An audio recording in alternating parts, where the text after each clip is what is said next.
Hi everyone! Welcome to Soup Dog Recipes.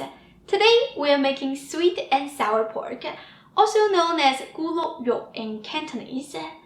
This is the most popular takeout dish that you can find in Chinese restaurants. I have made this recipe years ago. It's delicious and you guys loved it. But I also got complaints that says it's high in sugar. People are asking me for a much healthier version. Therefore, today we're making sugar-free sweet and sour pork. How exciting! Let's get started. I'm using pork tenderloin. If you see any silver skin, trim it off because it does affect the texture of the meat. Cut it into 2/3 of an inch cubes. You can also use other cuts of pork, such as pork shoulder, pork loin. If you don't eat pork, feel free to use chicken breast, shrimp, even fish. One thing that upsets me is that when I buy meat from the supermarkets in the USA, it is always pre-frozen. You can tell by all that liquid at the bottom of the bowl.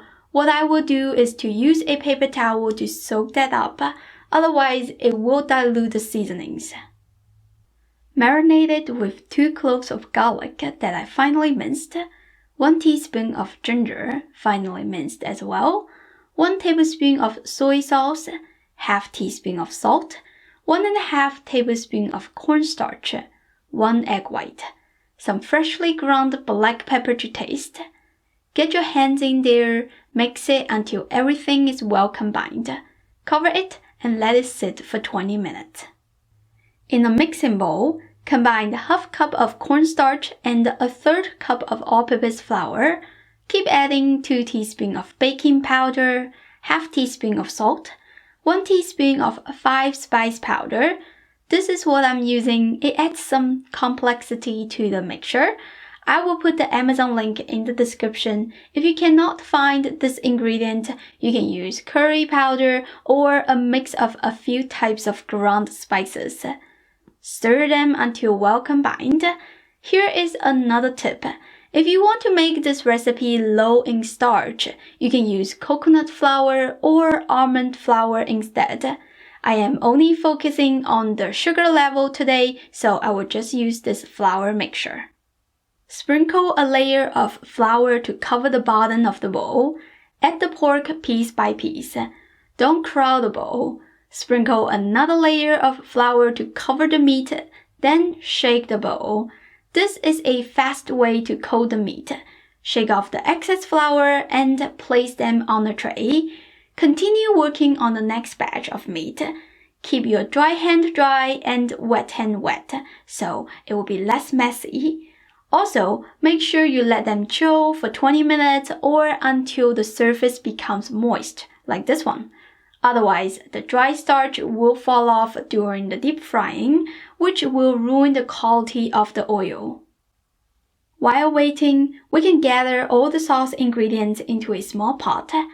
1.5 tablespoons of tomato paste, 1.5 tablespoons of cornstarch, 1/4 cup of no sugar added ketchup. You can buy this in Walmart or Target, 1 teaspoon of salt, and 5 to 6 tablespoons of monk fruit sweetener with erythritol. This is what I'm using. They made it 1:1 ratio, very convenient. Again, you can get this easily in Walmart, Target, and Publix. This pack here is about $4.50, a little pricey compared to regular sugar, but that is what you have to pay for a healthier option. FYI, the cornstarch should be added the last because right now the ketchup is wrapping the starch and creating lots of lumps, which took me a while to stir. Anyway, keep adding 3 tablespoons of white vinegar and 1/3 cup of water. I switched to a whisk to continue stirring until I got rid of those starch lumps. In order to get some nice citrusy and fruity flavor, I peeled some orange skin. Make sure you don't get the white part or else it brings a bitter taste. 5 to 6 finger-sized pieces. Do not dice them or else it will be annoying to eat. Let it soak in there while you are deep frying the pork. Now you can start heating the oil. I'm using my favorite hammered mark carbon steel wok. I'm selling this product now. Just a little extra information. If you already purchased my wok, you should definitely use it to make this recipe because deep frying is a great chance to improve the slickness and reinforce the seasoning of the wok. If you don't have a wok yet, consider buying one. It is the must-have cookware in Chinese cuisine. I'll put the link in the description. Go check it out! Okay, we're gonna heat the oil to 350 degrees Fahrenheit. Add the pork piece by piece. Deep frying looks dangerous and a lot of people are scared of hot oil. Actually, the safe way to do this is to get the meat close to the oil surface and then drop it in. Do not throw them into the hot oil from far away or else it will cause splashing. You probably need to fry this in 2 or 3 batches and don't crowd the wok. Gently stir them so they don't stick together.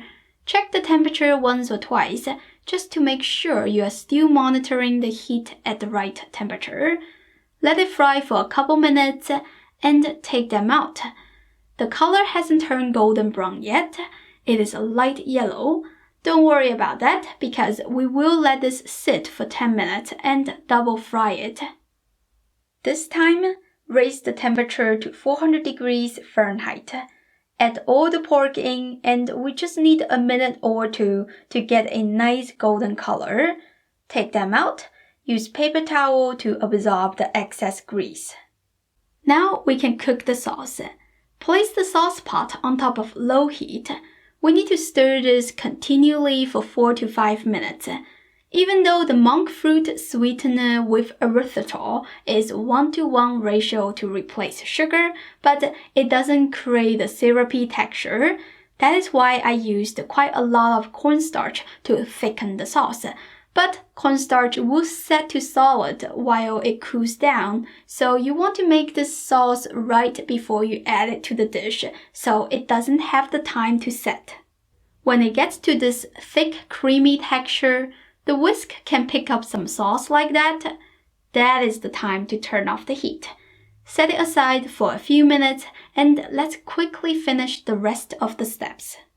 Heat up the wok again, add a splash of oil, toss in a cup of colorful bell pepper and 1½ cup of pineapple.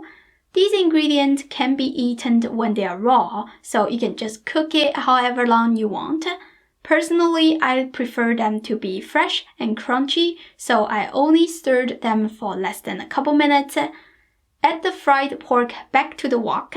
Follow up with the sauce that we just made.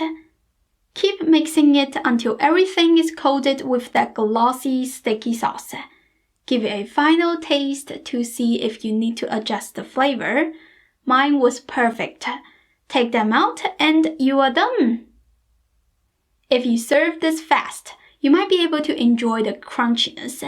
If you let it sit for a while, the sauce will start getting into the pork, which is better in flavor, but you do lose the crispiness. The taste is amazing. It has the perfect balance between the sweetness and sourness. The orange peel we add provides a nice citrusy scent, which goes great with pineapple.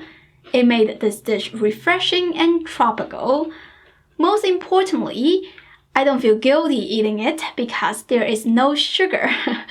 Like I mentioned before, if you want to make this recipe low in starch, you can use coconut flour as the coating, which is even more healthier.